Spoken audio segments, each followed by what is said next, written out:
À la une de Jeune Afrique, la perspective de l'élection présidentielle en Côte d'Ivoire. C'est encore loin, octobre 2025. Mais ce grand rendez-vous électoral est d'ores et déjà d'actualité car de nombreux inconnus aiguisent la curiosité.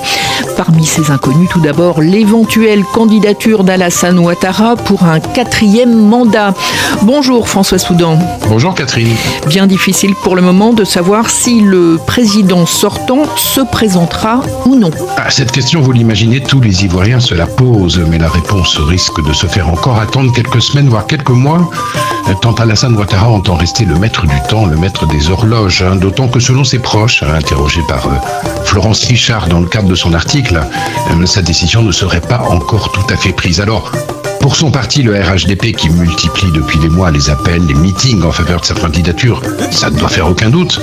Mais Ouattara se trouve face à une sorte de dilemme, Catherine. Il a 82 ans, le souhait qu'il avait émis en 2020 de céder la place à une autre génération, projet auquel il avait dû renoncer suite au décès de son successeur adoubé, Gon Coulibaly. Ce souhait tient toujours en principe, sauf que cette fois-ci, aucun dauphin potentiel ne s'impose sans contestation, qu'il s'agit du vice-président Mélié Koné, de l'ancien Premier ministre Hachi, de l'actuel titulaire du poste Begré Mambé, voire de son frère cadet et ministre de la Défense Téné Birahima Ouattara. Alors d'un côté, il y a le souci de ne pas faire le mandat de trop, de l'autre celui de ne pas faire perdre son camp et de maintenir la stabilité de la deuxième économie d'Afrique de l'Ouest dans un contexte régional, politique, sécuritaire tendu. Ouattara va donc devoir trancher, qu'il le fasse in fine dans le sens de la continuité. Personnellement, Catherine, cela ne m'étonnerait guère. Voilà pour l'éventuelle candidature d'Alassane Ouattara. L'autre point d'interrogation concerne le PDCI et son nouveau patron, Tidjane Thiam. A-t-il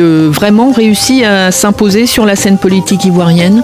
Alors disons que celui qui, il y a un an, était encore très peu connu de la majorité des Ivoiriens pour avoir vécu plus de 20 ans à l'extérieur de la Côte d'Ivoire, il y travaille avec sérieux, avec assiduité. À la tête du premier parti d'opposition depuis décembre dernier, Tidjane Thiam tente de mobiliser la base. Il a restructuré la direction du PDCI, il multiplie les déplacements à l'intérieur du pays. Il fait tout pour être désigné par sa formation candidat à la présidentielle.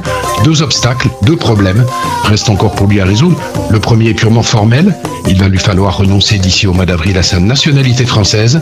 Et le second est d'ordre politique. Il est posé par l'existence d'au moins une autre candidature issue du PDCI, celle de l'ancien ministre du Commerce Jean-Louis Billon, lequel s'appuie sur les frustrations engendrées chez certains classiques du parti par l'ascension météoritique de Tidjane Thiam. Jusqu'ici, les médiations entre ces deux personnalités n'ont pas fonctionné, Catherine. Enfin, François Soudan, il y a la gauche, plutôt mal en point. Sa figure de proue est l'ancien président Laurent Gbagbo. Mais une question s'impose, parviendra-t-elle à se retrouver autour d'un candidat commun ?